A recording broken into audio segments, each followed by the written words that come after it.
the West Coast, the East Coast, and deep in the heart of Texas. It's the Geek at Arms podcast with Brian, Mike, and James.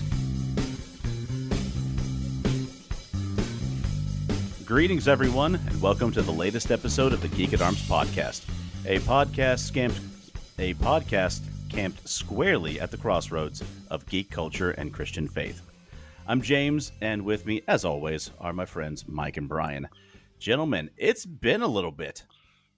It has. Yeah, but here we are. It's almost like life, which takes up so much time and keeps you busy, has happened, and we finally have a moment to record together. Yeah. But are we just going to breeze past the fact that we're all three just scamps, or are we just going to edit around? Stamped. I mean, we are scamps. I mean, that we know. I wanted to be stamped at the crossroads. You want to be stamped. Okay, That's what I heard. Stamped. I want to be a scamp. You want to be stamped. What do you want out of this exchange today, James? Or to be left unharassed by your co-hosts? New co-hosts. That's on the menu for the next episode of Geek at Arms. Oh. I wonder what the Saving the Game crew is up to these days. Well, I'll tell you what the MinMax crew is up to these days, but we're on their Discord, folks. So, all right. So how are you doing, James, other than being thoroughly harassed? I'm well. How about the two of you? I am feeling pretty good. I am happy to be recording here today. I am excited. So if we're all doing well, then who's going first for Geek Out? I'll take that. So it has been a while. Something that's actually happened almost a month and a half ago was I got to visit Walt Disney Animation Studios for work. I was teaching a class on new software stuff, which is not very interesting. But after the class that I taught, one of the animators there, and I'm talking the actual Disney animators that I'm teaching things to, which that's cool. Wild.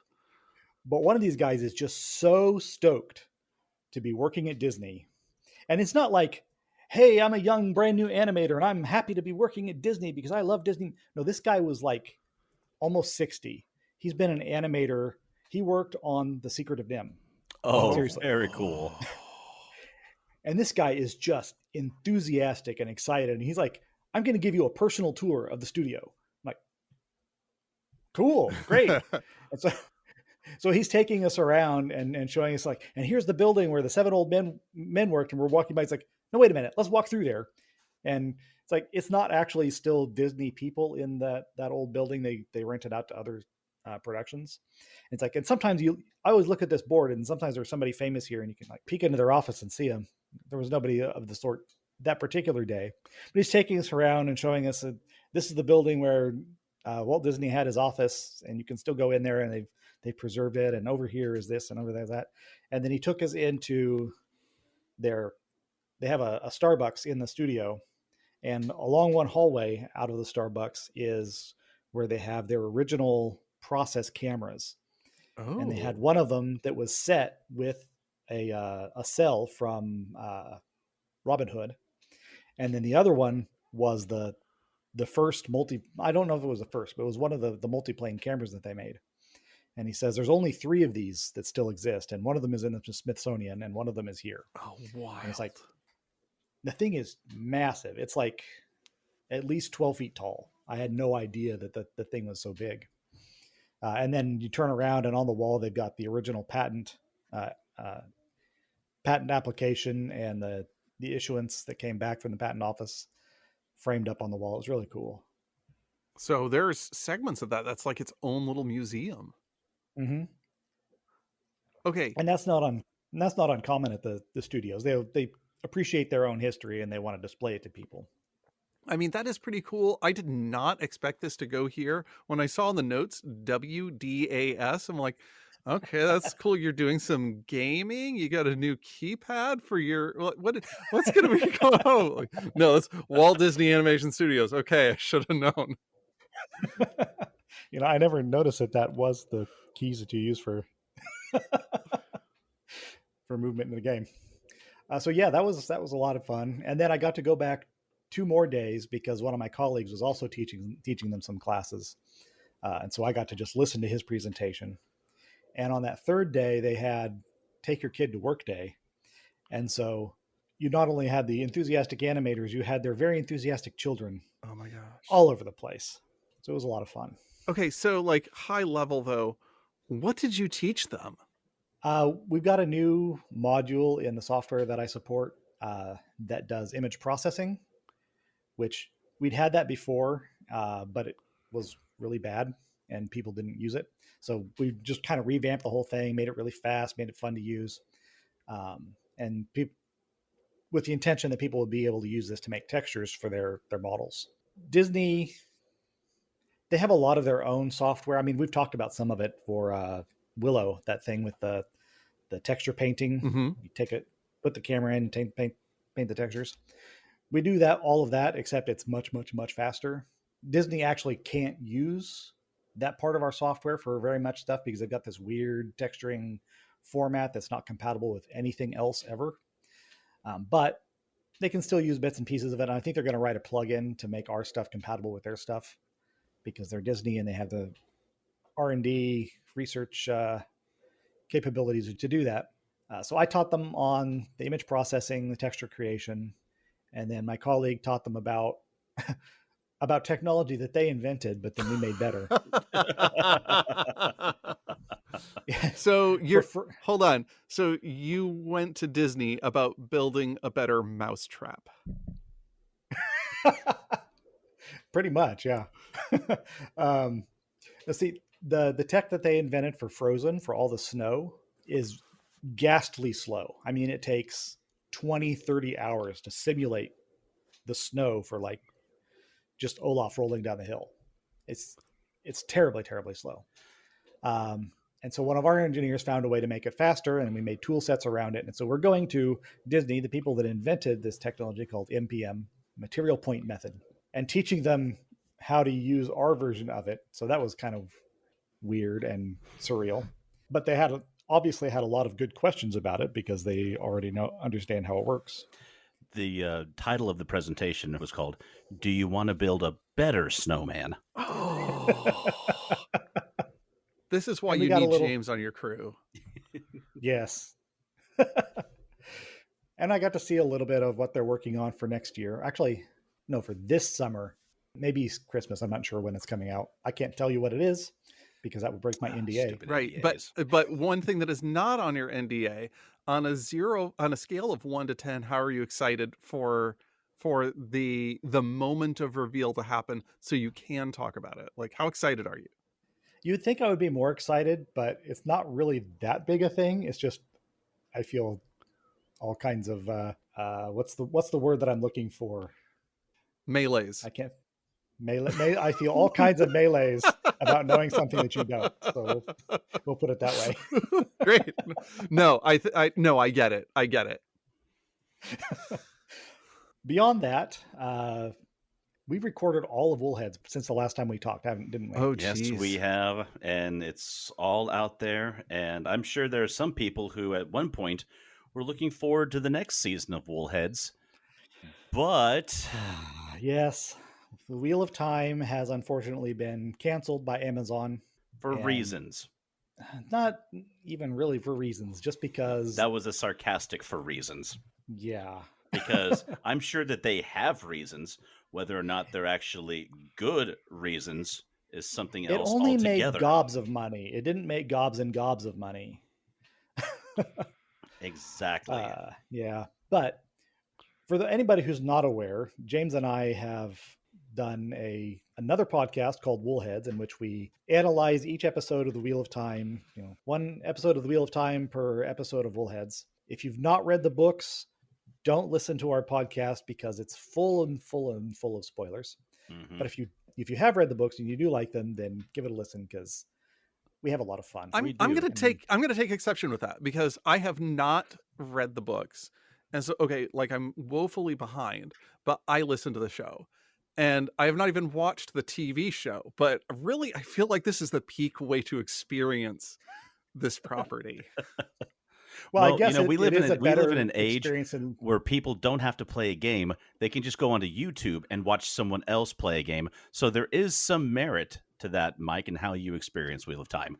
Yeah, and it is a better experience than reading Lord of Chaos. Oh. I'll say It's one of those things. Brian's not wrong. It's like, I have no idea what's going on here, but I'm so happy to be along for the ride. Be honest, Brian, when you started your reread of The Wheel of Time, which I'm sure you've done multiple times, when you get to the Lords of Chaos, is it just like, here we go? I have considered skipping 2 or 3 books from time to time. I almost, what's the one that just doesn't have an ending on it? Is that Crossroads of Twilight? Or Winter's Heart? I think it's Winter's Heart. Yeah, I was wanting to say Lords of Chaos, but Lord of Chaos at least has a good end. Yeah. But everything leading up to that end is just like, why am I reading? Yes, thank you. I could be doing my taxes right now. Wow. Yeah. It's not that bad. The rest of the series is definitely worth those 3 books. It's just, there's a bit of a slog in the middle of it. Okay, so read the books, then Wikipedia summary that book, and then just move right on to the next one. There actually is a really good website that has just like 2 or 3 paragraph summaries of each chapter. And that would probably be a better way to get through Winter's Heart. It'll tell you what happened without having to wade through it. We should offer to do the audiobook version of that website summary. That won't get us sued at all, I'm sure. No. I mean, it's why you offer it to the person and then, get sued by the publisher. Right. I'm thinking of Tor. What? Come on, Tor. Tor is actually fairly generous, but still, they have to take action at some point. At some point, right. I'm sorry, Tor. I've seen some of your cover art. You don't get to call anyone out on anything. You have no ground to stand on, but anyway. Did they How did you see their cover art? The covers always fall off. And this, ladies and gentlemen, is why I do this show. Okay, we've bashed something quite enough. And all honestly, I love The Wheel of Time. Yeah. And I can only bash it this hard because I love it so much. Yeah, it's all jokes aside. I mean, it really, really bummed me out when it was announced. I mean, we were planning on coming onto this episode and talking about how much we enjoyed doing Woolheads, how much we enjoyed the 3rd season of The Wheel of Time. It was so good. I mean, it's got incredible ratings, and it deserved those incredible ratings because these characters had all found their footing with the plot line. It was very well. There were so many wonderful moments that were translated to screen so well, and it was really firing on all cylinders, and it gave you hope. I mean, that's what the end of the season did for me, was hope that, man, season 4 is going to be fantastic. And there were so many things that I was looking forward to. The Stone of Tyr, Kalendor. And it really felt like I had just been punched in the gut because now I'm never going to. Come on, Sci-Fi, pick it up. Wait, is Sci-Fi Channel still a thing anymore? I don't think it is. Okay, well, no, those days are past, unfortunately. Jim Henson. They started showing nothing but wrestling, and that was the end. Oh no. Okay, Jim Henson Studios, just adapt it and pick it up. It's fine. Pick one actor who we want to do the rest. But only after you finish season 2 of Muppet Firefly. Oh my gosh. And those of you who want to see Muppet Firefly, or what it could have been, or almost, go ahead and check out episode 1 of our Poppy... Codswallop and Poppycock. That's right, where we do Big Muppet Heroes. Anyway. And I just really love that a joke that we made off mics that James wasn't even a part of. I know. Has persisted for so long. Oh gosh. When I met somebody on the way to PAX this last time around, and I told him that we had a stream called Codswallop and Poppycock, the look on his face was delightful. Speaking of Codswallop and Poppycock, I have started in on the next season of what was Quantum Childhood and will soon be retitled because I've always hated that name and it doesn't work for Things from the Flood anyway. And James's wife, Joy, has joined us, and I am very, very happy about that. We had our first session 3 weeks ago and finished up that first scenario this past week, and I was just really happy with the way it turned out. I'm stoked to be playing it again. I can speak on her behalf in that she has really enjoyed the game. She's getting along well with all the other players. She enjoys the character that she made, the scenario. Looks forward to the new games every week. So the way Things from the Flood and Tales from the works is each of the player characters in Flood is a teenager, and they have all got just a very specific archetype. And Joy is personally a lot like me. We're intellectual people, and she is playing the jock, which I think is delightful. Oh, I gotta listen to this. So it's a lot of fun, and I'm looking forward to more and more. And I was about to turn things over to one of the two of you, but first I have a pop quiz. Ooh. We're talking about the end of Wheel of Time and how much that's bumming us out, and how it's not going to get a proper finale. And about the same time, Pop Culture Pastor, another podcast, is asking people, what's the most frustrating series finale of all time? And I would like to turn that around and ask you guys what you think is the most satisfying television finale. Ooh, I like this. Because I don't like being critical all the time. Right. No, I'm in on this because as soon as you said, which was the most frustrating, like a couple popped into my head. And I'm like, do I really just want to bag on this like everybody else has bagged on this? Mm-hmm. Now, we're talking like just a season finale, or we're talking a series finale? Given that this is a pop quiz and you haven't had any time to prepare, I'm going to let you choose. Okay, I'm going to go. I would say that I really liked the way that they tied up Gravity Falls. Oh. It felt like they had a plan, they set it up, and they knocked it out of the park. Like, it felt like it was supposed to, I mean, I think there was supposed to be more and they wanted to do more, but it felt like they had a plan and they got to where they were planning and then they wrapped it up. And especially the ramp up to the finale with Bill Cipher just opening the hole of nonsense into the reality. Especially when you have these beings of chaos that are supposed to be wrecking things, but still it being like kid friendly chaos was, I mean, it was just delightful. You might be very happy or possibly trepidatious to hear that there is actually a plan, a proposal for a revival of Gravity Falls. Huh. I mean, I would say, where can you go with that? But it's Gravity Falls. You can keep going with that. Like, yep. There's no amount of weird. I will say the only thing that I think I would have found more satisfying, but I understand why you can't do it, is if Stan actually didn't get his memories back. Because I feel like it would give the sacrifice more meaning if he really did lose all of his memories. Mm-hmm. But I see why that's too much of a downer to do, especially for kids. I'm going to have to say the one that left me in the most satisfying mood, this is going to be one that's probably chosen by a lot, but I don't care, was All Good Things, which was the series finale to Star Trek The Next Generation. Yeah. And then also the final episode of season 3 of Picard, because it just felt like All Good Things Part 2. Yeah. Well, I think that was very deliberate. Yes, it was. They knew what they were doing. Hard. They had the nostalgia on the screen for all to see, and were cashing in on it. For me, it's the last episode of Stargate SG-1, because it brought all of the characters to a place of understanding themselves and knowing who they are and what they're about. And then they walk through the Stargate again. And you know, the story that the show was telling is over, but these characters are still going out there into the universe and they're still going to be doing their thing. It's like there was no finality to it, just a sense of ongoing hope. I really liked that. It sounds kind of like, and Sam Beckett kept on leaping and leaping and leaping forever and never went home, but in a satisfying way.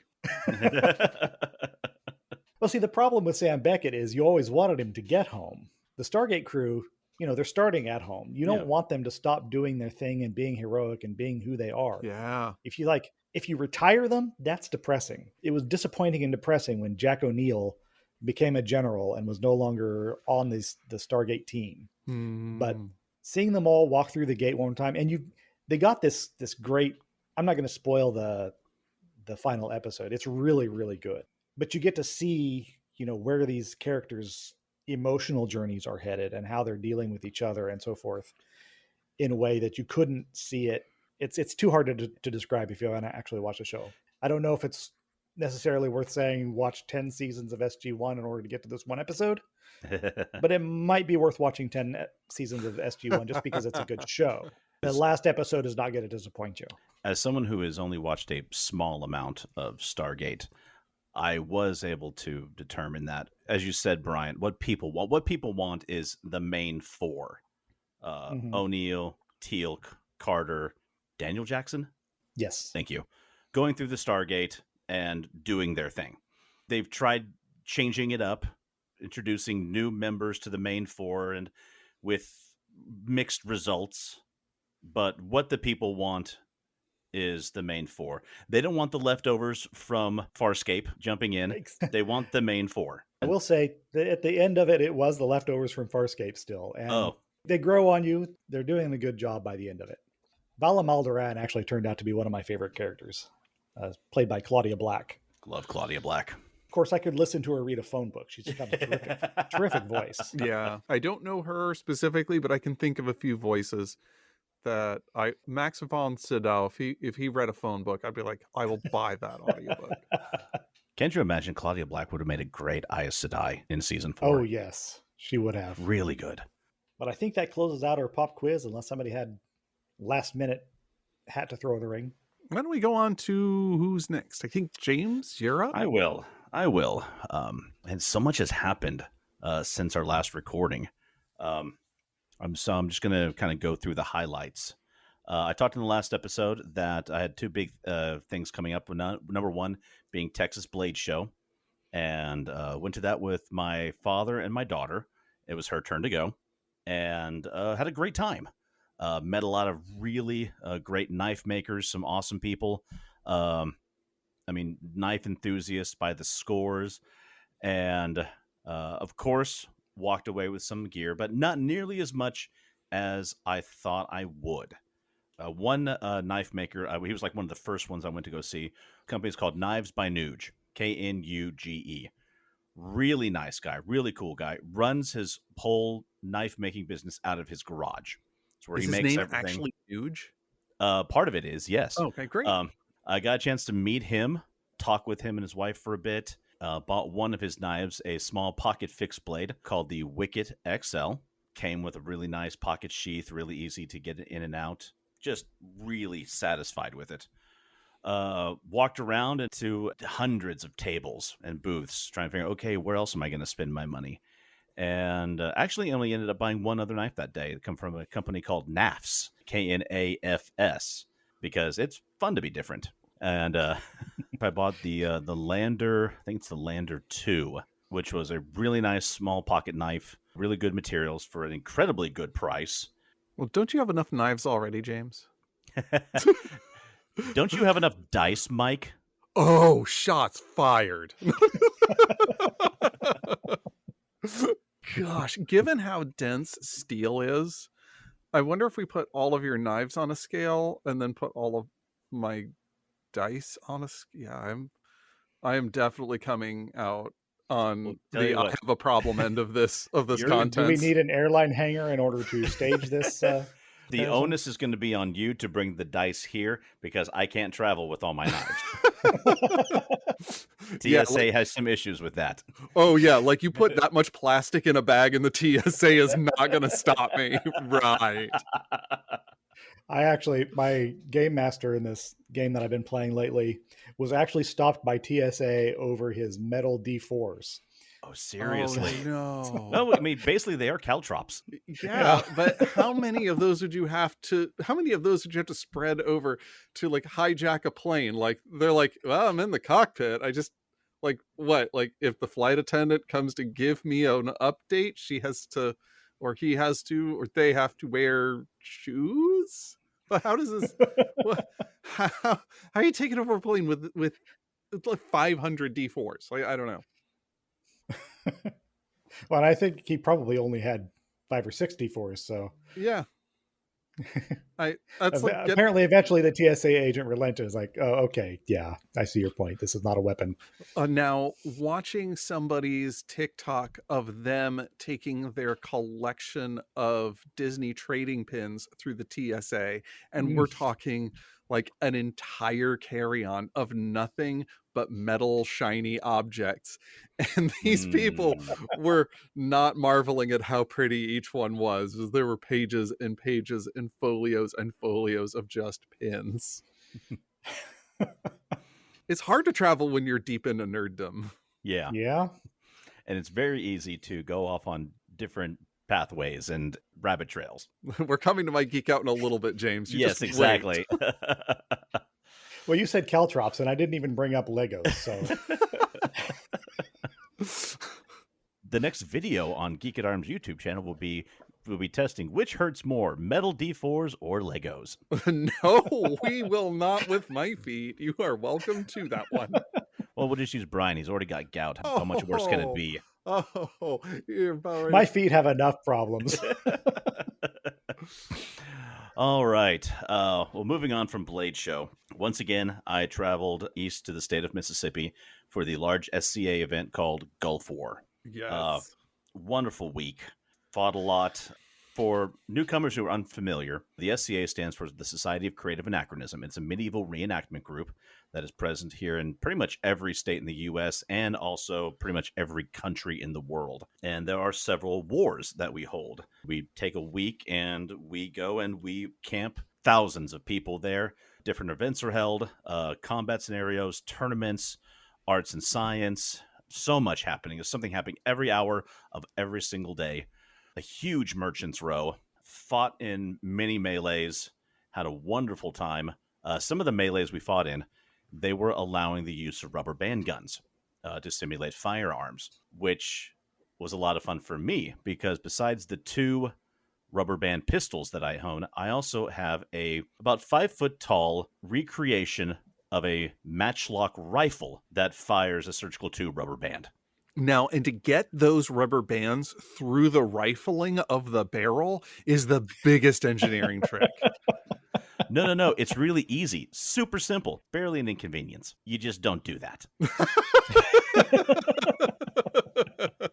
So in one scenario, I brought all 3 of my guns. Felt like a musketeer. And fired off the pistol. Okay, that one missed. Fired off that one. Nope. Okay, that didn't work either. Shouldered the rifle. The guy in front of me gave me a look. I could even tell through his mask. He was just going, "Aw."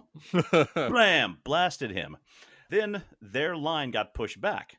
So I was able to recover my ammo and reuse it. Blam! Long story short, I killed about 8 people in that single melee. In fact, my kingdom's king and queen, Kingdom of Onstiora, the king walks up to me. He's like, Ulrich, which is my SCA name. Can I give that a try? I'm like, yes, your majesty, you can. And that's it. He ran to the front, bam, blasted someone. He's like, that's awesome. I got the ammo back, and literally I turn around, and there's my queen. She's like, could I try that too, please? Yes, ma'am, you can. Well blasted, your majesty. Pretty much. Fun time. Thankfully, it was a wonderful week of camping. Temperatures weren't too hot. Nights were nice, and not really hardly any rain. I thought you were saying that the KNIGHTS were nice. The nights were very nice, chivalrous, courteous, great guys and ladies. We camped during March in Mississippi, and the nights, I like it best when the days are just middling warm, but the nights are cold. One, that gives us an excuse to have a nice fire. And to me, a camping trip isn't complete unless there's a fire. Unless we have a nice fire pit going. And not like the camp is on fire. No, not like that. And I always pack a really thick sleeping bag. I camp comfy, even though I'm in a modern tent. A lot of people around me will have like period looking tents. I have kids. I don't get to have that luxury. But even still, I've got a really nice cot. I've got a mattress on it and a good sleeping bag and blanket. So I'm comfy, and I like it when it's cold because then I'm snuggled. I hate being hot at night. I need to have air moving on me. I like it being cool. And so think the humidity wasn't too bad. So wonderful camping weather. Unlike right now, which in Texas, it's Okay, it's hot. It's 95 degrees outside. It's pretty humid, and there actually is an event going on here in this kingdom this month, which I am not going to because we're doing some family stuff that weekend instead, and I will not camp in hot humidity. I'm too old. I'm too tired to mess with that nonsense anymore. But bought some new clothing. I bought a camp stool, a foldable medieval camp stool. Oh, yeah, you showed me pictures of that. So handy, so well made, so cool looking, so handy to have, just really easy to carry around. I've already taken it to events and tournaments, and it doesn't fold up quite flat, but it folds up pretty easy. It's comfy, it's small, and I can set up my equipment somewhere, whether it's indoors or outdoors, and just have my stool somewhere to sit instead of having to lug around a camp chair. Really nice looking. I'm so glad I bought it. But now I have to buy another one because, of course, Joy wants one. I mean, as well she should. And the only other SCA thing I'll talk about was about a month later at another event. I was called before the King and Queen of Onstiora, and I received my white scarf. Which nice! Congratulations! Thank you. For those unaware, in the SCA, of course, there are different ranks. One of the things I'm mostly known for is participating in fighting in rapier combat. There are different awards for that, and how well you do. One of the most sought after is the Order of the White Scarf. It's basically you fight incredibly well for a long time. You set an example in the community of what it is to be a soldier, a courtier, a scholar, something I have sought after for a long time. And to finally receive it, and at a local event with my wife and my daughter there, was very important to me. It was a very emotional moment for me. When they called my name forward, one of the last things I thought, because then all thoughts went out of my head, and I was just in the moment, okay, I'm either going to keep it cool and stone-faced the entire time, or I'm going to start bawling. There's no in between. Yeah. Which did you choose? Thankfully, I went stone-faced because at that moment, I don't think I could choose. It's just whichever way my emotions went, I held it together. So with the badge of the office, which is the white scarf, either worn on the shoulder or tied around your arm, I now also have the title of Dawn. And they gave you some blue dish soap in honor of that. They did. You always got to keep clean. Wash your sword. Yes, Your Majesty. Many people have happily referred to me as Don Ulrich, and I'm like, nope, not tired of hearing that yet. Probably never will. Kasha's not gotten tired of Reverend Doctor yet either. As well she shouldn't. So I had planned on that being my only two things for Geek Out, but I do want to touch on, just recently I finished watching the second season of the Star Wars series Andor, a very different and serious style of television show set in the Star Wars universe. Just came out recently, and I decided until all the episodes were out to binge it, because I figured that the second I started watching, I wasn't going to stop, and I really wasn't in the mood for waiting. Thank God it's not the 80s and 90s anymore where we didn't have a choice. Yeah. You missed it? Well, you better wait for syndication, buddy. Exactly. When Andor season 1 came out, have either of you two seen it yet? I've seen season 1, but I haven't seen season 2. Same here. I'm not going to go into any spoilers. I mean, don't worry, Twitter exists. Fair, but Twitter is Twitter, and I'm not going to lower myself to that level. Yeah, I'm actually not on it all that much anymore. Blue sky's where I'm at, folks. There you go. I talked about how season 1 of Andor was a wonderful example of the slow, inexorable intrusion of evil into people's everyday lives. The evil in this case being the Empire.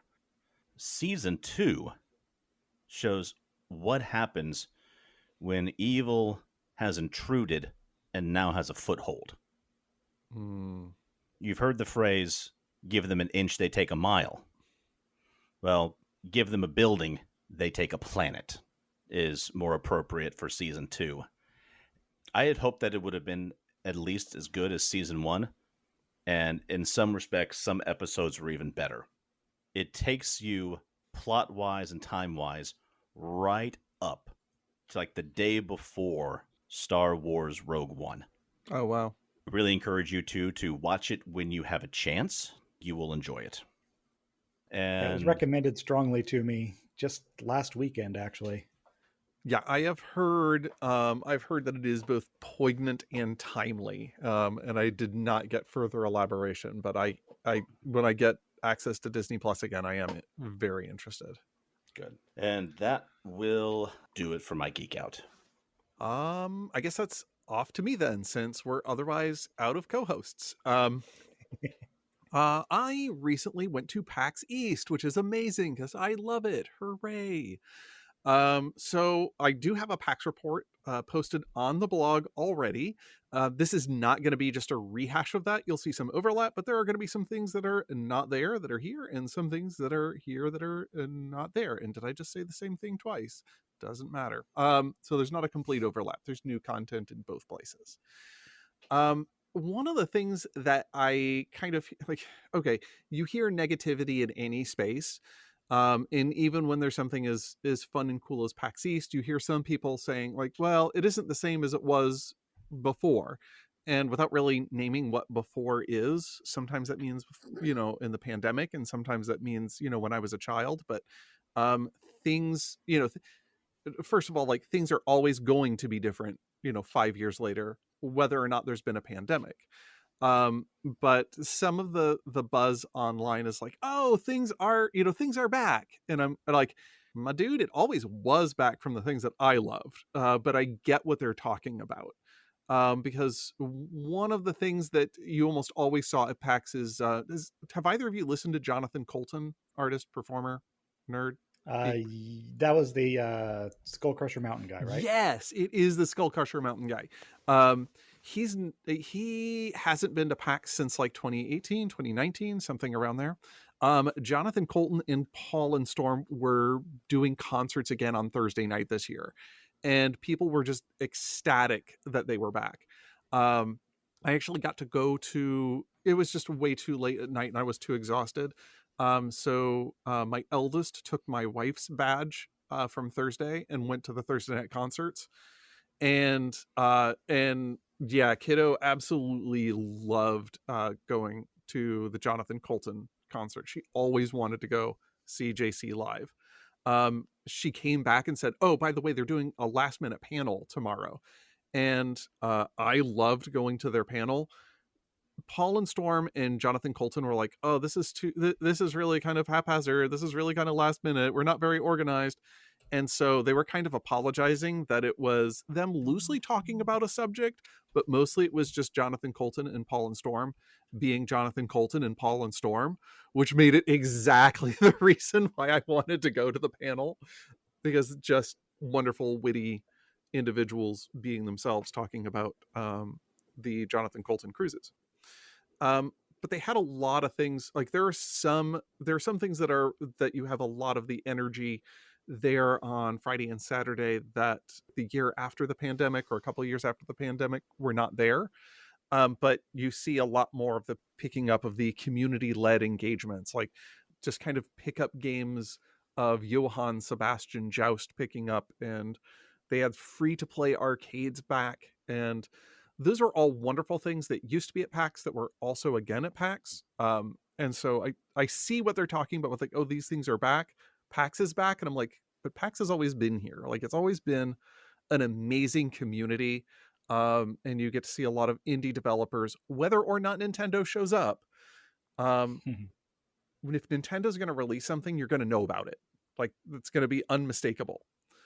But you get to see so many things here in some of the indie developers, and always have, which has always been my draw. So I've never had the feeling it wasn't PAX anymore, but I see why the people who missed some of the things they missed when they were younger get to have that back. And I think that's good for them. So, yeah, the things that really caught my attention this year was one of the ones, a indie game called Cat Secretary, and I was sold at the title because it delivers exactly what it promises. The game is about, is this being a secretary for cats? No, or a secretary is a cat? Yes. Yeah, because those are both fun ideas. Oh my gosh, we have to develop this. You're out of uniform. Put your cat ears back on. But the idea is that a stray okay, I don't know why cats can read, but this cat can read, so fine. Like suspension of disbelief. You're already a cat secretary. Let it go. A cat sees a sign that they're looking for employment and all applicants are welcome, and so they jump through a window and they exploit the employment portal to hire themselves as a secretary.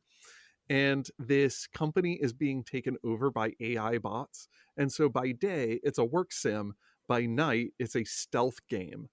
So cozy game by day, stealth game by night, where you're trying to unravel the plot of the AI takeover. And one of the things that made this really charming was, first of all, the really witty and clever writing within the game. And I mean, it kind of shows that the creators were writers first and all else second. This is not to say that, the coding was like the writers did their own coding. They do actually have a team of people who know how to code and program. But it's writers first. And it really showed in some of the best possible ways. So they have a wish list together. They have some early footage. I got to play part of the work in progress and was really encouraged by what I saw. So I'm really, really rooting for this fun, cute, and clever project. Another thing that I picked up while I was at PAX is a game called Sky Team. This is a tabletop game. Either of you heard of it? No. Neither have I. Okay. It is a 2-player co-op board game where the two of you are trying to land a plane. And that's it. So you have this wonderful table presence of the controls of a passenger jet. And you're operating with dice pools. So at the beginning of the round, you and your co-pilot are making rolls, and then you roll them in secret. And then you're placing the die values in order to operate the controls of the plane. So you need to keep the plane level. So if you place a 5 on one side and then a 2 on the other, it banks 3 spaces. And so you try to keep this plane level or re-level the plane. And since you can't communicate, I'm placing a 5 here, do you have any 5s? Like, you have to kind of read what your partner is doing to kind of guess what sort of values they have in order to get the flaps deployed, in order to communicate with the tower, to clear traffic ahead of you, and finally bring this thing in for a smooth landing, which I have played 3 times and have not yet done. I am so sorry for all 103 souls on board. So basically, it sounds like you're playing Airplane, the board game. Yeah, I picked the wrong day to stop sniffing glue.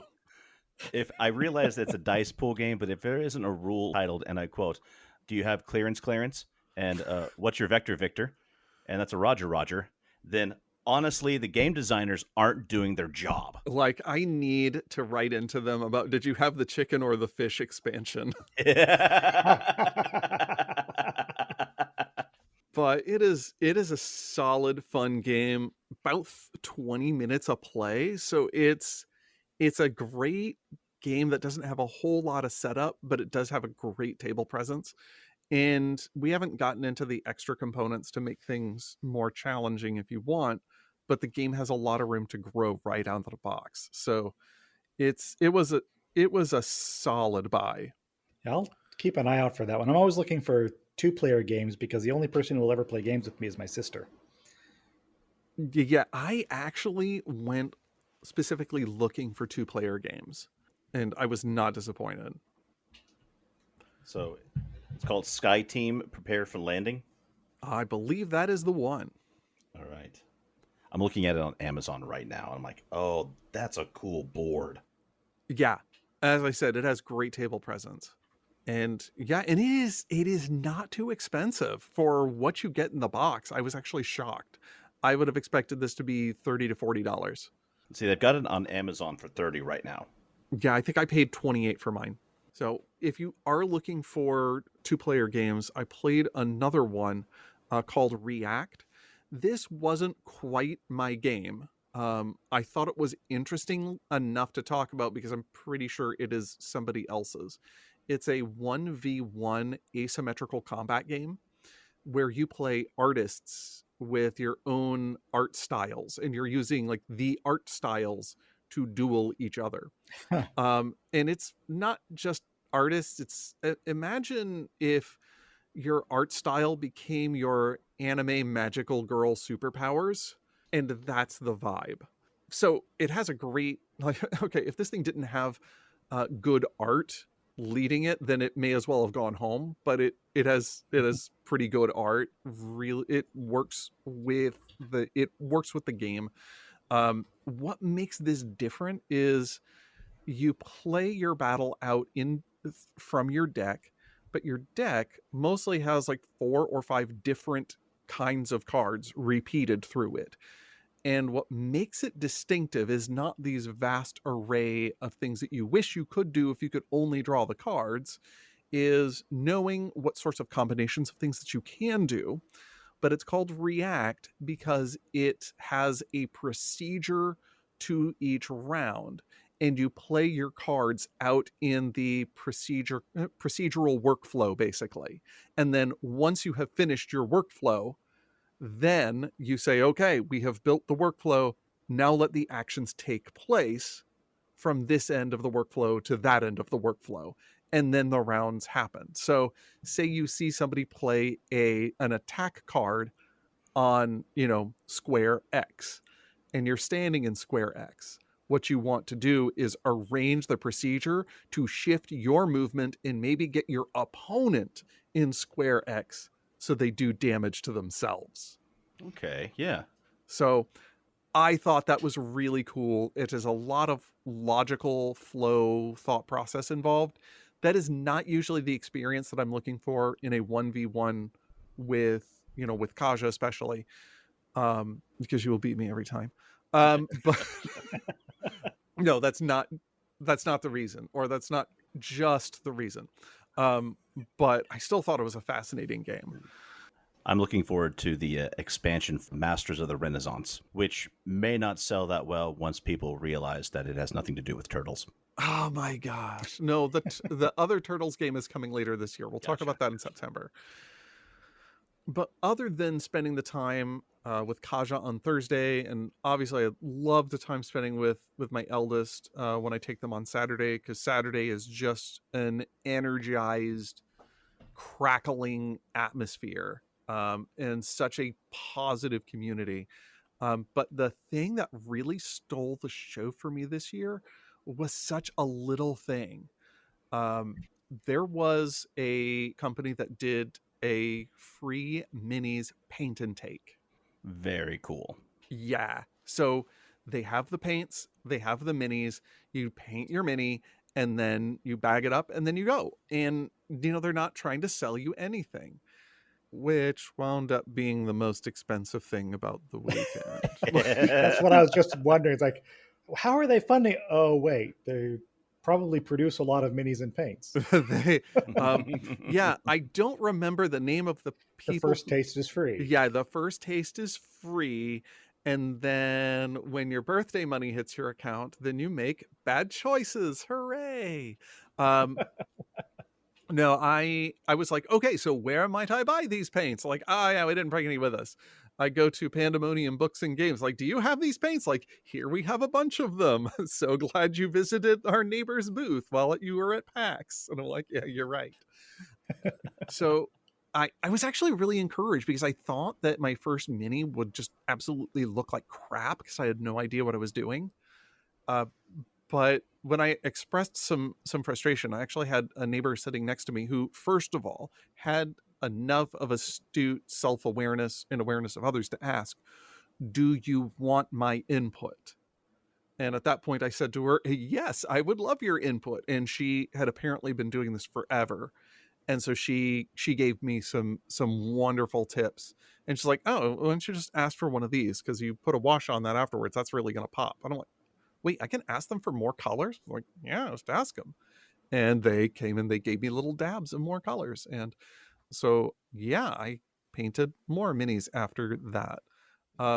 What's funny is that my second mini looks more like it would have been my first mini, but I learned more what not to do in that one. but I was really encouraged by the experience because you didn't have to front load the cost of buy some paints, buy some brushes, buy a mini to see if you like it. They provide that for you, and then you can make whatever poor decisions you want after that. Mike, I'm really going to encourage you to never try drugs, okay? I say this with love. My doctor says the same thing. That's fine. Both of you are probably... He can't afford drugs. He's got a dice habit. I mean, accurate. Thank God for the dice habit. And now a miniatures habit. Hooray. Well, actually, maybe it won't be that bad. I mean, you do have a little 3D printer now. I mean, okay, I don't think I've mentioned that on the show. Somebody for around Christmas time I shouldn't say gifted us. They were moving and they wanted to offload a 3D printer. And my youngest... you with? I think that's the way to say it. Okay, I will say this thing was no end of frustration at first. It still kind of is, because it's an infernal machine that sometimes prints your mini. Frustration. Yeah, funstration. But when it goes off, it's really satisfying. And it's really, it's like, hey, this made a thing. I didn't make a thing. The computer made a thing. But I still have a thing where before it was, just filament. And a lot of time, I mean, they're fiddly. You need to really tune in the settings, and you have to do it mechanically at the device, not just tell the computer to do a thing. But when it goes right, it goes right, and it's satisfying. And when it goes wrong, it's a frustrating spaghetti mess that's exploded everywhere. Like, well, now I have a 0.2 millimeter bird's nest of nothing. All right, guess I set up another print later. But yeah, the 3D printer plus the paints, probably we just need to not tell Kaja about Hero Forge. And then I told her about Hero Forge, and now I'm painting her mini. Mm-hmm. Well, kids, I hope that you were okay with not going to college because your mom found Hero Forge. But with that, that's the end of my geek out. So then let's roll that into another hour-long segment of Your Geek Out by talking about attending conventions in general. Mm-hmm. Okay. Between the three of us, we have hit up a number of different styles of conventions of different subjects and flavors, from games to knives to... What was that dentist one you went to a couple of months ago, Brian? The DDS thing, I think. Yeah. Odd and strange. Mike and I were shaking our heads, but we're not here to judge. We're not here to judge. Actually, there is a major dentistry component to SIGGRAPH. Not major, but there's 2 or 3 booths that cater specifically to dentists. Yes. Oh, that's the best. But you did have like the LA Dyson. Right. So we thought it would be kind of fun if we didn't so much talk about our experiences, because everyone does that. We do that in our Geek Outs anyway, but just talk about a little bit of how we go about choosing, like, what conventions we want to go to, what we do for prep for conventions, how we do with what happens afterwards, and so on and so forth. Yeah. I think the first question is a convention right for you? Because you are dealing with a lot of stimulation and a lot of people. And would I recommend that Kaja go to PAX on a Saturday? No. Mm-hmm. Does she like the slower chill day of a Thursday? That much she can handle. But if large crowds and lots of stimulation is not your thing, then, feel no pressure to go and join in the thing, which would not be fun for you. Yeah, I was talked into going to Comic-Con, like San Diego Comic-Con a few years back. Oh. And I don't handle crowds well. San Diego Comic-Con was not the place for me. I remember Joy telling me, do you know Brian's going to Comic-Con? And knowing you as well as I do, my first question was, how? And why? Not that he's able to go, but how is he able to go? Yeah, well, as an industry professional, I got a free pass, and all of my colleagues at work were like, we're going to go and we're going to get a hotel room. I got talked into it, and it happened to be when it finally came on, I was on my cane because I was having a gout flare before I had things under control. Of course. Yes. So it was an experience that I don't regret having, but I will never ever go again. That's fair enough. And we almost accidentally immigrated to Mexico on the way there too. So the convention center is really close to the border, our hotel is really close to the border. And if you don't get off on the right exit, then the next stop is the border. Oh, so it's like, okay, we're gotta like turn around before we get to that barricade. yeah, the idea of like, do you have anything to declare? Do you have any fruits, vegetables, or cat ears? Might be a thing. This guy's got a lot of D4s in his bag. We're gonna ask you to step over here onto the Group W bench. But if the convention is right for you, also, not all conventions are the same. They all have their own different flavor, and they all cater to kind of a different sort of point of emphasis. Like if you really, really, really are super into comics and video games, well, Fan Expo will have some of that, but that's probably not your jam. Likewise, if you want to go and meet the celebs, well, PAX is probably not the show for you. So check their website, their schedule, and also their socials to see what sort of nerddom they cater to.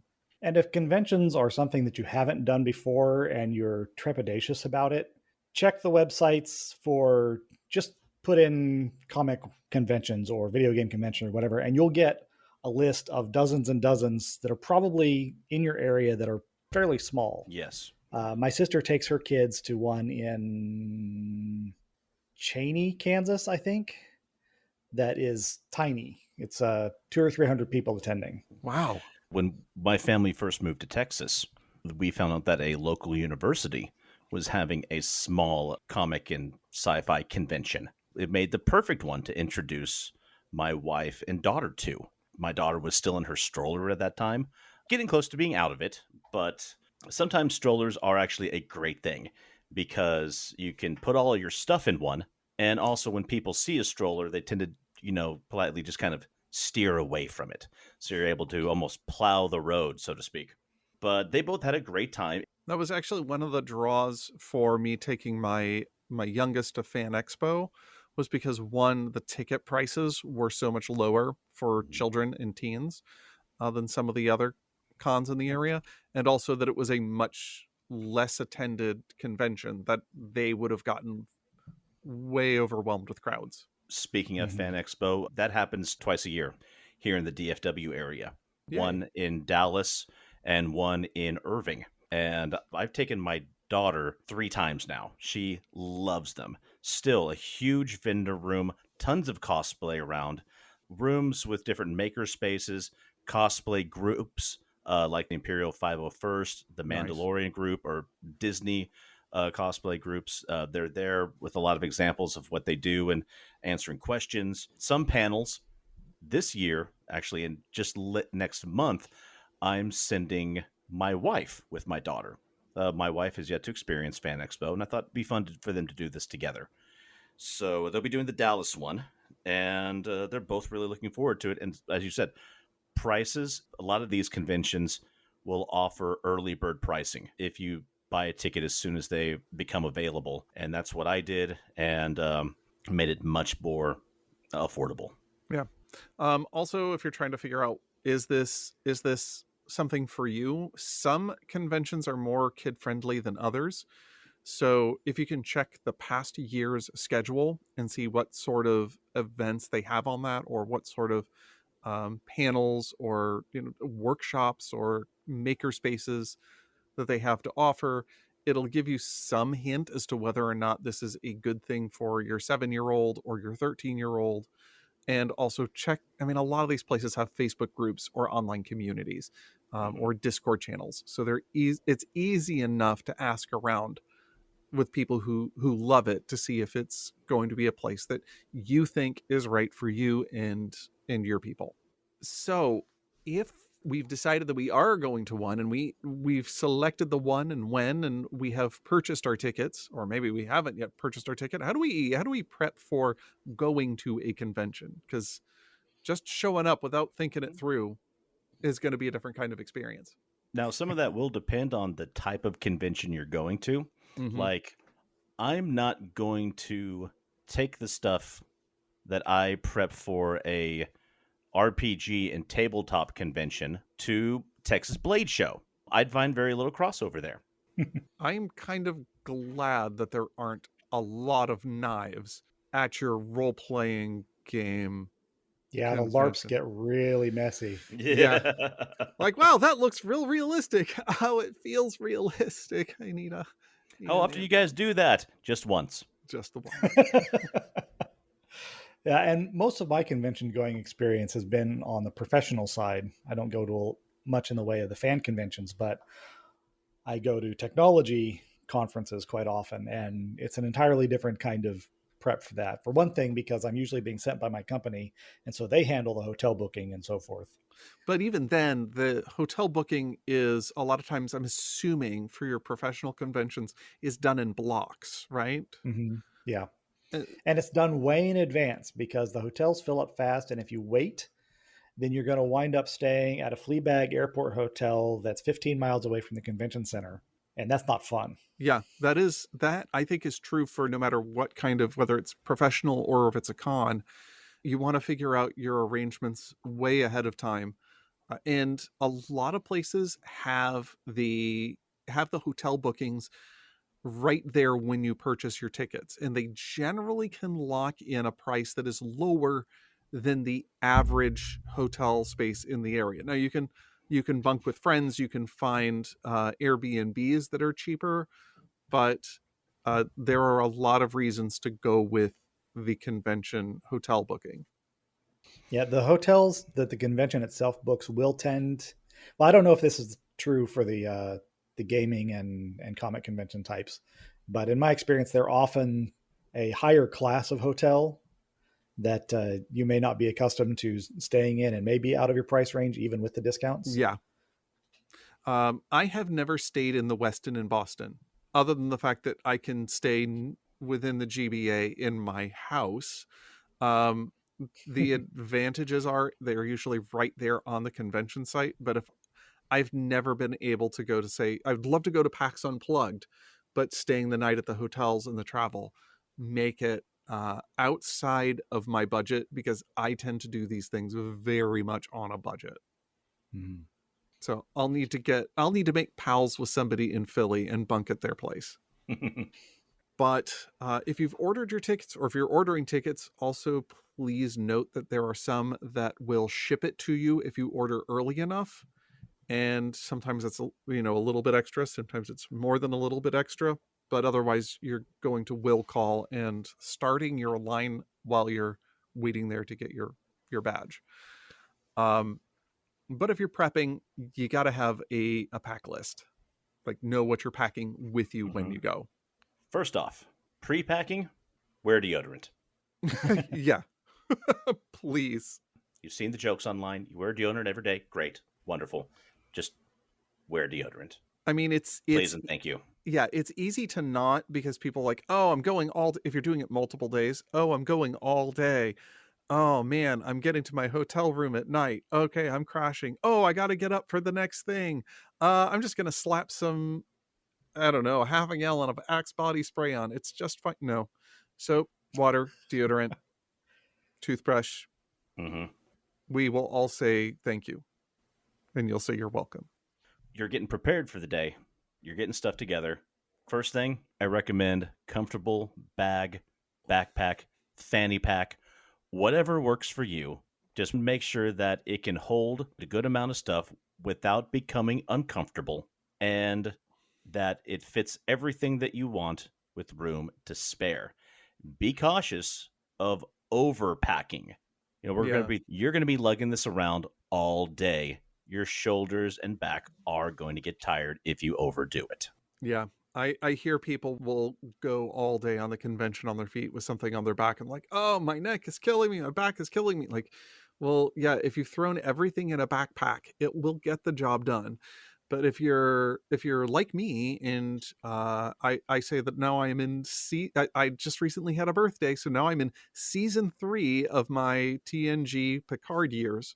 I make sure that I have I have a backpack with a waist strap and something that fits properly across the chest so that evenly distributes the weight, so I can carry it all day. Because especially once you pack water in there, it's gonna add weight fast. I really want to emphasize the with room to spare, because when I go to these things, I don't want a huge backpack. I like a smaller one, actually, but I try to always leave enough room in it so that when I do buy things or get freebies, swag, whatever, I'm not having to carry around bags in my hand. I can put them in my backpack. Right. You got to put SkyTeam somewhere. Exactly. Actually, that was my thought. Like, okay, so where do I pack SkyTeam? When do I buy SkyTeam? Do I want to carry it around all day? Also in the pack, food and meals. Because even if you're planning on buying meals at the convention, I do not, because I go to these things on the cheap. So I will bake hand pies ahead of time, and it works for me when I'm local. But I'm not going to travel to Philly with a suitcase full of hand pies. But I will always take. Yeah, the cheesesteak mafia will get you for that. Philly actually has a tariff on non-cheesesteak food items if you come into the airport. Really? No. You are capable of saying things so convincingly. I know. That's why I tell you. That's like, I don't promise not to lie to you, Brian. I just promise to always tell you when I have just lied to you. Usually I see through them. That one got me. A cabbage curry tariff. Well, that's going to be 40% of the value of the cabbage curry. Just don't mention the mincemeat mafia on the podcast. I make vegetarian hand pies so that they won't go bad all day. But even if I were going to be buying food there at the convention center, I would take trail mix. You are going to be walking around all day, burning a lot of calories. I'll also bring along beef jerky to make sure there's a little bit of extra protein there, but I also do tune my trail mix. So there's vegetarian whole proteins with whole grains and nuts. So yeah, fuel yourself for the day, and you won't always feel hungry when you're walking around that much. When Joy and I have gone to cons, and also when we went traipsing about England, we found like these little sticks of beef jerky and like mini protein or granola bars that we were able to carry around with us. And, small, so we could carry quite a few of them with us without really adding to any weight. And just a quick snack, quick bit of energy, and more calories, as you said, to keep us going. Yeah. Also, you're walking around all day. Your body has needs. Water, drink lots of water. If possible, maybe carry around a couple of pouches of like those hydration powders that go into a water bottle. In addition to water, it's also going to give you electrolytes. There's a dozen different companies out there that make them, and they're not too expensive. Electrolytes. Do you know how much salt's in the jerky? Anywho, I also bring along a couple of 10 ounces of Mountain Dew, just because I don't want to go crazy on caffeine. Like, I don't want an energy drink. I don't want a huge cup of coffee, but something that'll be just a little shot at lunch and a little shot at dinner.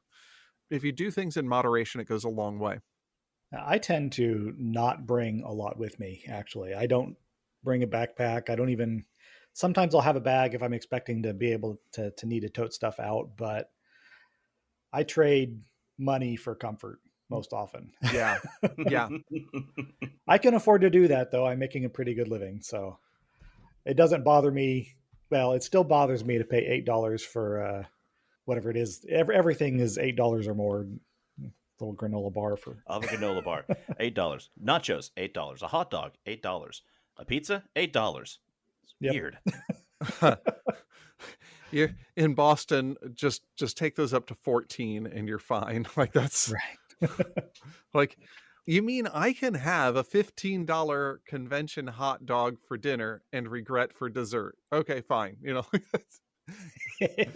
That's a bit of an exaggeration. Like, there is actually some pretty decent food in the area, but man, Seaport District in Boston is not cheap. Yeah, that is something. When you're doing your planning, look around the convention center for where you might want to grab a bite to eat, because convention center food is convention center food. But have a backup prepared and be prepared, because sometimes, well, just have a backup plan. When we went to Texas Blade Show this year, in the past, we had a tradition. There was a really good burger place just about a 15-minute walk away in downtown Fort Worth. We thought we're going to go there this year again.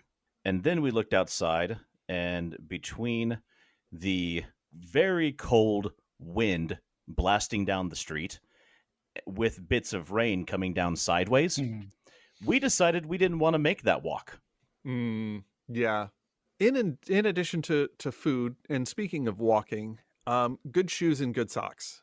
Absolutely. Yeah. Yes. Having the right socks actually makes a lot of difference, which is why like backpackers pay good money for socks. So think about your feet, because you're going to be on them a lot. Yeah. Also think about temperature.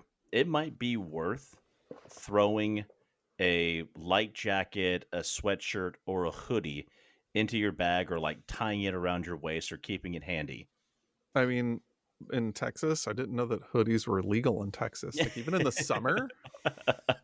So here's the deal with that. It may be 105 degrees outside, but we have great air conditioning, really great air conditioning in Texas. And sometimes it's too great. Okay. And if you're sitting in a room at a convention center and you've got the AC blasting down right on you, it may be 100 outside, but it could be like in the 60s in that room. You're going to get cold. So it's 100 degrees outside, but there's somebody next to you punching a side of meat inside. Yes, pretty much. They call that indoor winter. Yeah, and be careful with your glassware too, because thermal shock is a killer. Yeah, the convention centers almost uniformly will have really, really good air conditioning, because when you start packing a lot of people in there, the temperature comes up and they can't compensate for it. Yes. Right. But if you're the first one going down and sitting in a meeting hall at the beginning of the day, it is going to be frigid. Yeah. Also on my pack list is just basic meds. I have a little tin with Tylenol. Yeah, whatever meds I'm expecting to use during the day. I have my inhaler. I imagine that you're keeping some headache meds on hand, James. Excedrin migraine goes with me everywhere. Yeah. One place you don't want to be when a migraine kicks in is a place where there's a bunch of loud noise and flashing lights. Yep. Because I can't find a cold place to lay down and ignore the world in a situation like that. PAX actually has places like that, though. So that makes me happy to hear. Yeah. So does Anime Boston and Kineticon. They have quiet rooms if you're feeling completely overwhelmed. That's really heartening to hear. Not just for someone who experiences migraines at that level, but anyone who experiences any type of sensory overload, whether it's from headaches or anything else, whether it's psychological or not, and they just need a quiet place. They go to this convention thinking, I'll be okay. And then, unfortunately, they have a situation and they need a little bit of time to rest and reset. Yeah. Last year when it wasn't really talked about on the air, but last year I had some significant health issues, which wound up also leading to a lot of brain fog from sensory overload. Those quiet rooms were like killer for me. Like having a place where I could shut out the noise, and even then I would carry loop earplugs. I also still have earplugs on the pack list, especially if you're going to concerts. But being able to put those in, sit down, pull a hood over my eyes, and just take about a half an hour to just be, made it so that I could get through the rest of the day. I also want to include earplugs anytime you're going camping, especially with other people, whether it's at a big, huge reenactment event like I go to, or just with friends and family. Because once you lay your head down at night, I guarantee you, someone will keep talking while you're trying to go to sleep. Someone will be partying a couple of camps away. Someone will have found a drum and be trying to convince someone that they're good on it. Oh my gosh. Or someone will be snoring loud enough to wake the dead. Oh, now you're shaming me. Jeez, you're throwing both of us under the bus. Both of you, get your acts together. We're not camping together again until you do. Actually reminds me of some caving conventions, all of the above that we will talk about off mic. But along with the medicine, which is always a great idea to have on hand, not just as someone who goes to cons or believes in EDC and, preparing for things, I'm a dad of 3 kids who will hurt themselves at some point. There's no question of if they hurt themselves. They will hurt themselves or each other. In any case, I always carry with me what I have dubbed the ouch pouch. I have sent a picture to the 2 of you so you can see. I even found a patch to go on the bag, the ouch pouch. This goes with me everywhere. Nice. Inside, I carry, it's basically just a very small, very basic med kit. Like, I'm not going to stitch someone up. It doesn't have a tourniquet inside, but what it does have is a variety of different size of Band-Aids, some gauze. I carry extra Excedrin. I also have like antiseptic towels, alcohol wipes, insect bite and sting relief pads. Instead of a tube, I found on Amazon, you could get little single packets of single use, like antibiotic ointment, burn gel, and hydrocortisone cream. Okay. This comes with me everywhere. It has come in a lot more handy than I thought it would. It's come in very. I've used it everywhere for my kids, for other people's kids, for other kids' parents as well. At the knife show, yes. I mean, yeah. So here's, it's fine. Yeah. The knife show, like sometimes like guys will have stuff on their booths, like the different knives, sheaths, other things that they sell, maybe some breath mints, candy business cards, and sometimes an array of Band-Aids. Because somebody's always going to test the edge. Yes, they are. But here's the wonderful thing. A nicked finger is the worst injury that has ever happened in all the years I've been. I mean, when you're sitting in a room with thousands of attendees, tens of thousands of knives, that's the worst injury. And that's because people, when they go to these things, they understand the assignment. Mm-hmm. All right, that's because you have not been to a place where somebody is trying to cosplay on stilts outside. Well, that's a different assignment. That's a different con and a different assignment. Do not carry knives while you're dealing with stilts. As you can see, it's not that big, and it's come in really handy. And at some point, you're going to need it, or someone around you might need it. So that's what it exists for. I used to carry something similar, but I've kind of shrunk down to just a stack of Band-Aids, which I've more needed for my feet than anything else. But of course, you're always with a child or with a +1 or significant other. Mm-hmm. Band-Aid, somebody's going to rip a fingernail. Band-Aid's going to need to happen. Yeah. But also on the list, spare charger. Seldom need it, but it takes up almost no weight. But to have a little battery pack. Yeah, that will be the time that you realize something is weird with your cell phone or something else, or you forgot to change it the night before because of your excitement, and your battery's almost dead, and that will be the time it happens. Right. I also want to throw in with that, if possible, if it makes sense, maybe a short extension cord with multiple plugins. That makes sense. I brought that up because when Joy and I went to a local RPG and board game convention, we were taking part in several one-shot campaigns throughout the day, had a great time. A lot of people were using their phones and tablets to play, to keep track of their character sheets, roll dice, things like that. And it was also a great time to just sit down at a table and, if nothing else, charge my phone. There's only so many plugins in a room. So I thought if I had a small extension cord that has multiple places to plug in USBs, then I can use it. People around me can use it. We don't have to fight over the plug-in. Make a situation easier. That makes sense. More recently, this time around, I actually really was going back and forth. Like, do I take this? Do I not take this? I brought along for the first time a telescoping stool. This thing is about 10 inches wide, round, and about 2.5 inches thick. So it can go into a backpack.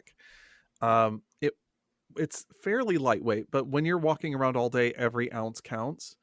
The thing is with PAX is that it is also called line simulator. Like, you are going to be standing in line to try the thing or wait for the thing. And just recently getting up and down off the ground with with a tricky hamstring, I thought, shoot, I'm just going to bring the stool.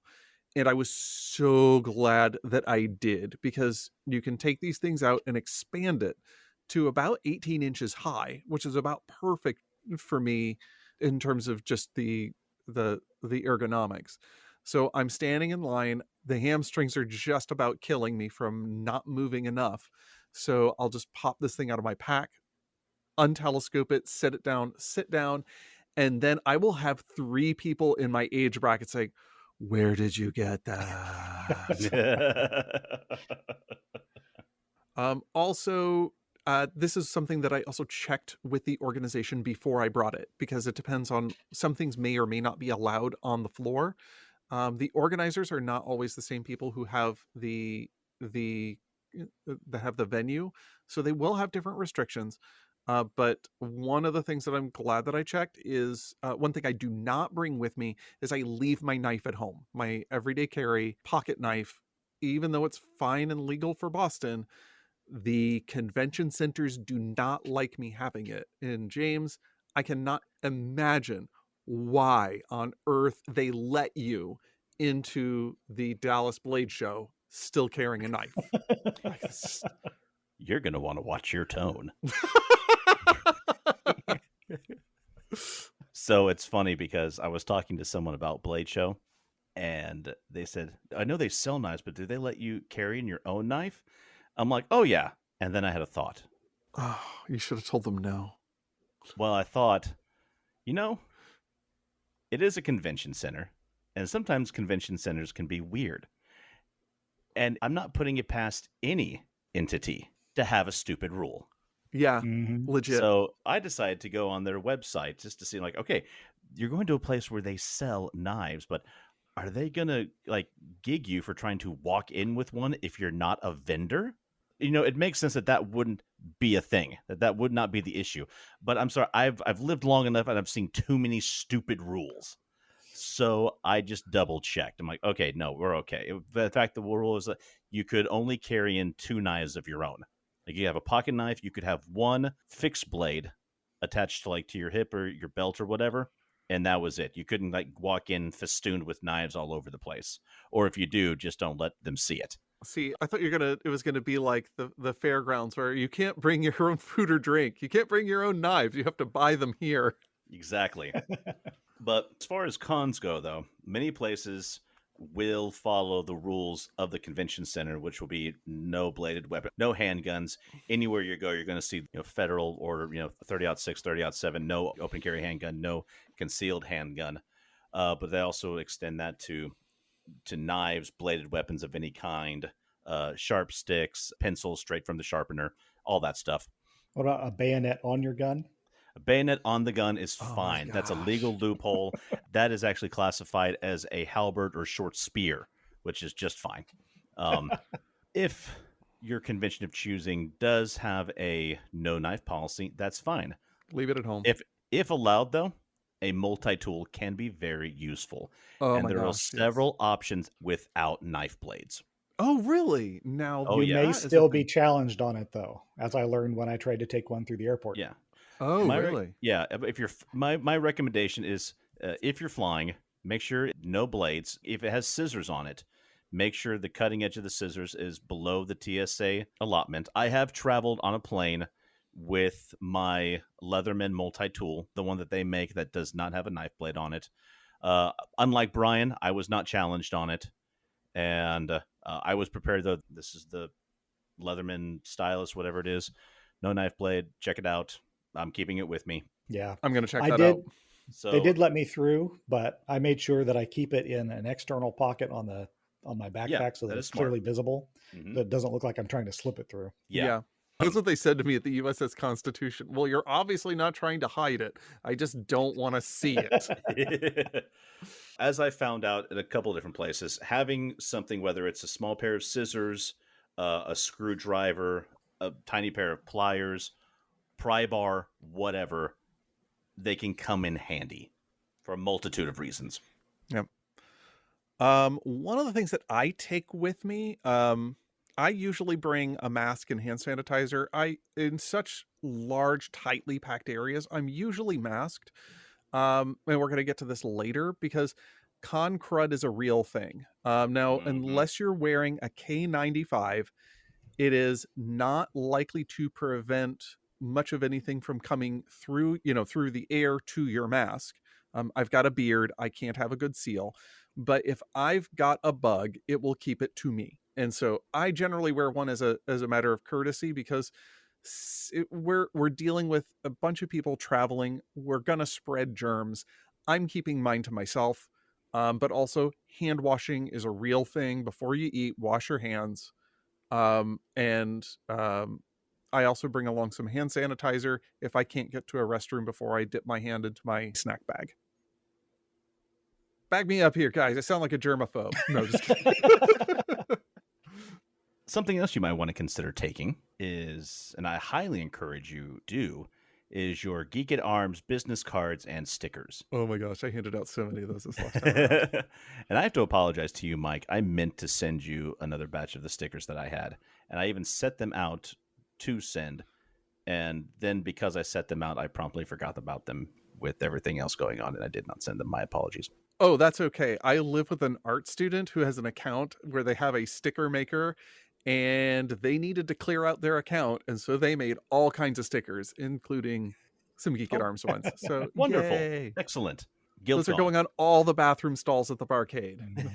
I don't tend to hand out a lot of the Geek at Arms cards at SIGGRAPH, but I could see why. Yeah. For some reason, my employer wants me to hand out my side effects business card. I don't know. They're rude of him. See, honestly. I think it's okay. I was able to get a press pass to PAX East, and it was actually a lot of fun in the press room, just hanging out with other content creators and just exchanging business cards and things of that sort. So that conversation flows pretty naturally in that sphere. But yeah, I can imagine how your boss would frown upon that activity. Well, now my immediate supervisor probably wouldn't, but the company as a whole, that's fair. I'm sure our marketing director would have a problem with it. Anything else that goes on our pack list? Like a pen or pencil and a small notepad. I like carrying those things anywhere. That's an EDC for me, really. Yeah. Yeah.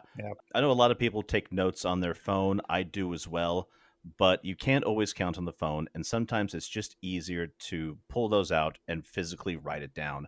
And I find, especially if it's something I want to remember, just the physical act of writing it down helps it stick in my memory. I also and the ability to tear a page out and hand it to somebody is very valuable too. Yeah. Yes. Doing that to somebody's phone, not so welcome. For those of you who have not been listening to the podcast regularly, EDC means everyday carry, like the things that we carry all the time. Mm-hmm. So I don't think we've defined that term in a couple of episodes. It can be different for each person. My EDC and Mike's EDC are two very different things. I mean, part of that is the difference between... Yeah, we'll talk EDCs later, I'm pretty sure. But one last thing that's not on the pack list, but it is on the prep. Usually these cons have a schedule, and they will tell you when the doors open. They will tell you when the artist alley opens, when the panels and when the shows open, and the meetups, the panels, and the shows really are a big part of a lot of con experiences. So take a look at the schedule, understand what you want to do with your day, and then, have an idea of how you want to pace yourself once you get there. So that actually, I think, takes us to the convention. The day of the convention is arrived. Hooray. Right. And you'll want to, as you've taken a look at the schedule as you're doing your planning, but you also want to take another look at it for each day that you're there. Plan your day in advance. You'll have the floor plan of the convention, so you'll be able to see, I wanted to do this panel and that panel and that panel. Oh, but that last one in the middle is way over in another, like in one of the hotels. may not be able to get there. You have to be flexible about what you want to go to, prioritize things, because you're not going to be able to get into everything that you want to see.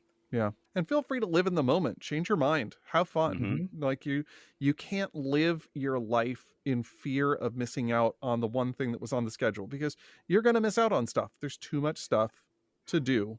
So just enjoy yourself. One of the best panels I went to at Comic-Con when I went, it wasn't on my list at all. I didn't have any idea what it was going to be. I was just dog tired and I needed a place to sit down. Yeah. And I saw that there were 4 empty rows in the back of a hall. So I was like, I'm going to sit down. And it was the Art of Legend of Zelda panel. And it was just so cool. I was like, I didn't even see this on the schedule. Yeah, I've done that. And panels and shows are a great way to just take some time off of your feet. So it is one way to pace yourself. Sometimes you'll find a room that's just great. Like I sat in that one immediately after the Legend of Zelda thing was introducing the new show Colony. This was back when Colony was going to be a new show. It's like, I'd never heard of it. It's like, ooh, this sounds like a cool show. Never did wind up seeing it, but I just sat in that room for like 3 or 4 presentations in a row just because I'm like, I don't want to move. Yeah. Really can't emphasize flexibility enough. It's not so much that changes to the schedule might happen. Changes to the schedule will happen. Yeah, that's gonna happen. And so have the schedule, if they have it online, have that page bookmarked. If the con is big enough to have an app, get the app. Yes. And just check it out regularly. Yeah. Yeah. As I said, the thing that I attended, Jonathan Colton was kind of a surprise ad at the last minute. But definitely, even though you're seeing all these things, make sure you pace yourself. Yes. If I tried to do more than 3 panels at PAX in a day is the max that I should do, because otherwise, yeah, you're just running from panel to panel and having to line up ahead of time, and yeah, I'd be missing so much stuff. So you could kill yourself on fear of missing out or the anxiety to see everything, because you're going to miss things. So just pace yourself. And also, especially if you're going for multiple days, don't just pace yourself the day of, but pace yourself for the weekend. Make sure you get some sleep. Sleep, eat well, take care of your body, listen to your body. Now, something that just occurred to me, you're talking about sleep. There's something that goes on at most conventions where there are events that are co-located. Mm-hmm. Sometimes these are just parties thrown by Paizo or whoever. If you can find those things, they can be a way to fill out your schedule. And they can often be a lot more interesting than the official event sometimes. Yeah. But the parties will tend to take place in the evening and they will wear you out. Yes. Make sure that you are scheduling your sleep, because you don't want to be at something until 2 a.m. and then realize, I wanted to be up at 7 to get in line in Hall H to see this other thing. It's like, you're going to kill yourself. Even if you're a young person, it's too much. Yeah. Yeah. Also keep in mind some con etiquette while you're there. One of the things I was telling my youngest when we were on our way to the first interaction is this is a sphere where it is generally more okay to talk to strangers, depending on how you interact with them. One of the things that is acceptable is to ask strangers if you may take their picture. And there's going to be a lot of cosplay, not so much at SIGGRAPH, not so much at the caving conventions, but with these nerd conventions, when there's cosplay, it is okay to take their picture, but it is always appropriate to ask first. Even if they're already posing for a picture with someone else, they have not given you permission to take their picture. And I've even had somebody that I've interacted with recently, she's like, yeah, I can't stand it when guys are just creeping on me, just taking random pictures. Like, ask, the person will give you a pose, or the person may say, no, thank you. I have asked for a picture, and the person didn't say anything. Someone standing next to them said, no pictures, please, but thank you for asking. And I'm like, wow, that is fascinating. I have no idea what's going on, but I respect your boundaries. Especially if there are children in cosplay. I've seen a couple of parent-child duos, and they said, you may take my picture. I ask that you not take pictures of the child. And like, yes, absolutely. You may ask to take pictures with the person, but be respectful of their pose and yours. It is not the default to be able to make physical contact with the individual unless they are proposing a pose and setup. Like somebody, when I went with my eldest, they bought a prop hammer and they said, okay, when we take this picture, is it okay for me to pose as punching the hammer? Or can we do this? And then the two cosplayers will stage it, and then people can take the photos. Oh, also another piece of con etiquette. People are more inclined to socialize in these sort of environments. So making friends with people in line is a common thing. Make a comment about a shared experience. Conversations happen. So people tend to want to converse with people who have shared interests, but also be aware that people have different boundaries. Mind the social cues and see if they want to be involved in the conversation. Wait and see if they respond with follow-up comments or questions. Just as James and I do not. Just as you and James do not. Anything else about going and being at the convention at the day of that we need to fill out? I thought I had something else to say, but it has flown my brain. So apparently not. Okay. We've talked about shoes. We've talked about socks, jackets. If you're not going in cosplay, which brings its own level of comfort and issues. I'm not ready to talk about cosplay. Yeah. Yeah. But if you're just going normal clothes, wear comfy. Yeah. Wear loose, wear comfy. Not wear too nice. Comfy. Yeah, don't walk out in your bathrobe. Actually, I had said cosplay. I think I will say this: if it's your what were you two talking about shaming just a few minutes ago? Oh, that we will do it to you often and for long periods of time. But if you are interested in cosplay, I would say go to the con. If you've never been to a con, check out the con first, and then see if this is something that you want to bring your creative ideas into. That's my advice. Take it or leave it. So with that, why don't we talk about after the party is over? Sprites and Dice actually did a phenomenal job with an article, and I'm going to put it in the show notes, on Con Crash. It's dealing with, once the party is over, why do you feel low, and what do you do about these feelings afterwards? A lot of people focus on preparing for the event, and then of course they're living in the moment of the event itself. But post-con care is a very real thing. Yeah. Even if you haven't been to cons, I think this is an experience you might relate to. Have you ever been at either a camp or an outing where this is a teen event? We did this a lot when we were at teen church camps, having like a high mountaintop experience that would keep pushing and pushing and pushing for like a week, and you had this emotional ride.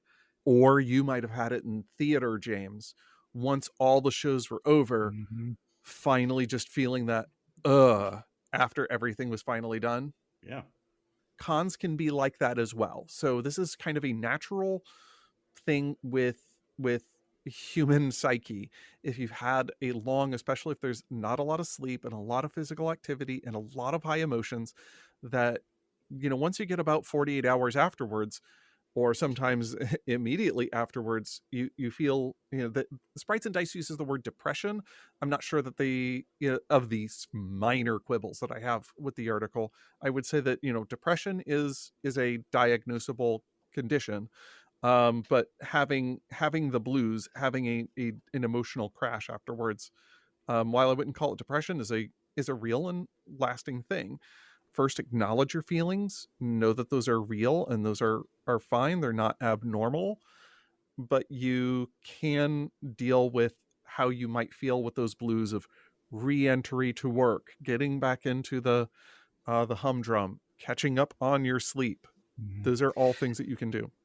And try to know yourself well enough to know what it is that you need to get over that. Like for me, I'm an extreme introvert. And after I have been in a social situation, I have to just be by myself and recharge. And if I've been at a convention, that might take 5 or 6 days before I'm ready to really engage with people socially again. Other people might be like, oh, I've got this down period after the con. I just need to get in and socialize with people to get my energy back up. That's know which one of those that you're going to be, or whatever it is, it's going to help you, not whatever is helping your friend who's also going through the same thing, because you're different people and your responses are going to be different. Right. But in the times after, catch up on your sleep, make sure you eat right. We've said this before, take care of your body and listen to your body. It's still true. But even me, Brian, if I've been doing PAX for several days, I come off on a high, but then I also need some not social time just to take a breather. And this is somebody who's as an extrovert, but I also do appreciate being able to connect with the people that I met, but in a safer atmosphere. Like, I will post the pictures that I took online. I will tag people. If you look at the Geek at Arms Instagram, like, I talked to these people when I took their picture so I could tag them. And afterwards we could say, oh, yay, what a great costume. What a great moment. Thank you. That will help keep the good times going, but I don't have to just be with my, I can also do that from the comfort of my computer. And also pace myself. I don't do that right afterwards. I need to catch my breath. And as we all process these low moments differently, whether it's you need that space to recover on your own, whether you need a group of people, or whether you just need maybe even a single person, never be afraid to ask for help. Yeah. Never think that you're putting anyone out, you're inconveniencing anyone by asking for help. Yeah. We all process everything differently. And sometimes we might say, hey, I need some time by myself just to kind of process everything that's going on and deal with what I just went through. I'm going to need some space. So that could be just letting someone know, hey, I'm going to be spending a few days just by myself. Yeah. And I could say, cool. All right. Now I know not to contact you and to leave you alone for a bit. Whether it's family, whether it's friends that are like family, ask for help if you need it. Yeah, that's actually part of the Sprites and Dice article as well. We haven't covered their stuff one-to-one because you should read their stuff because it's actually pretty dang good. But also one last thing that I think you should know when you are coming back from the con, be aware of yourself because you were just with a bunch of people from all over the region, maybe from all over the world, depending on how big it is. Con crud is a real thing. It's been a joke at PAX. It turned into not quite so much of a joke when the H1N1 virus started its real spread. And my goodness, in 2020, we dodged a bullet with COVID-19, because that could have been a super spreader event, because the previous week, another bioscience convention was a super spreader event. Aside from, ironic. Yeah, I know, right? That's what we said. One of the things that is, we don't even have to be dealing with large pandemics. It's just people get sick because they're touching the same surfaces. People are not always taking the time to stand in the line to wash the hands at the bathroom when they want to go get something to eat. They're touching their eyes, their noses, their faces, and spreading all the Fraumites everywhere. I'm not a germaphobe. Tired. And you're all tired. Yeah. Reducing your immunoresponse. Right. So do not be surprised if you come down with a cold. It's a real thing. But anyway, so if you have been to a con, and I would say post about it, share your positive experiences. When you connect to these online environments, it's easy to find people who bash the experiences when they were mildly upset about something, and the internet is their rage board. But connect and share the positive experiences and spread the love around. Are there any other concluding unscientific postscripts to our philosophical fragments? Oh, I do have one that I just thought of. Perfect. We're walking around the expo floor and everybody will want your email address. Set up a disposable email address ahead of time so that you can get the swag without having to get all the spam. Oh my gosh, yes. Oh, you can go ahead and I have exactly that. I have a CRUD email address that all of the CRUD comes to. Sometimes I check it. Yeah, I mean, check it for a few days after the con because you might win that raffle. You might win the rally. Like, look, this is why we do rally at ball games, is so we can win. Brian has been going to car races without telling anyone. Oh my gosh, it's been so long since I've done a road rally. They don't have those in Massachusetts. You know how much I like loud noises. Well, we hope that this has helped you in some small way. If you're thinking about going to a con, if you've been to one and we've given you some more food for thought, they can be fun if you prep for them correctly. And I think that that will lead us to how we prepare for the next zombie apocalypse. Mike, what is our zombie apocalypse plan of the week? The zombie apocalypse plan this time is kind of going the other way around. Because if you are a zombie, a con is exactly the perfect place for you.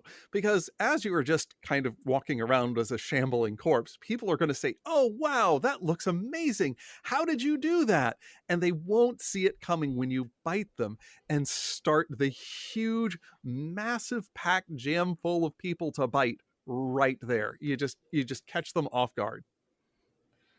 I'm glad to know that we're having balanced coverage. Mm-hmm. Yeah, both sides of the zombie apocalypse. That's right. That's wonderful. I look forward to seeing what the attendance will be like at this year's ZomCon, or my gosh, as they call it. I'm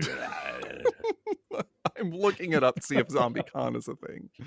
I am sure that it is. It is. Oh my gosh. Yeah. Oh my gosh. Yeah. I talked to somebody who actually spoke at one of those. Anyway, so with that, James, why don't you close us out? Thank you all for listening in. Make sure you check us out online at geekandarms.com, at facebook.com/geekandarms. Mike, where else can they find us online? You can find us on Instagram and Blue Sky as Geek at Arms, and you can also find us as Arms Geek on what's left of Twitter. Give the podcast a like, leave a review. It really does help us out. And as always, from Brian, Mike, and James, be safe, be blessed, and be geeky. Thanks for listening to Geek at Arms. Music for this podcast was provided by Incompetech.com. For more, check us out at Facebook.com/Geek at Arms. Give us a like and maybe even subscribe to us on iTunes. That would be awesome.